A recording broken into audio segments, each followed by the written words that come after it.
Battery on my 911. It's definitely on its last leg. It's doing the slow start thing. And even when I put it on a 10, it doesn't really do much for it. Set this out here, so it's just 2 clips here. And then this lifts right up. So this thing is looks like from 2015. So yeah, it's time to replace this. And believe it or not, I like to get my batteries from Walmart. I've always actually had great success. I've taken a battery back with maybe 2 days before the warranty was over, and they've actually replaced it, no issues. That's the only catch is that you must have the receipt. So one of the things I do, I'll usually take pictures and save it, but I also will tape it to the side of the battery and keep it there.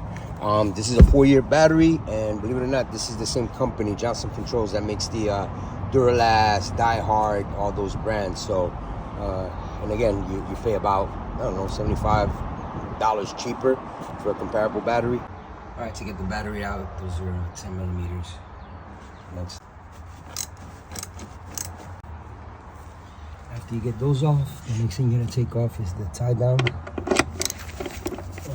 It's a 13 mil. All right, so after you get that off, it's just one. You slide it over and lift it up. All right, here we go, she's in. No real gotchas here, except just be careful with all the cabling. It is tight, so when you put it back in, it's gonna go in tight.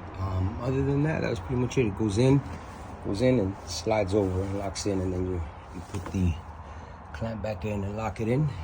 All right, there you go, battery's in. Let's turn this thing over, and hopefully she'll turn right on. I'm gonna truth. Let's see if she has a faster turnover. Yep. All right, so this is common. You'll get the Porsche PSM failure. So allegedly, all I gotta do now is drive her for about 20 miles or so, and we'll be straight. All right, took her for a ride, and the lights cleared. So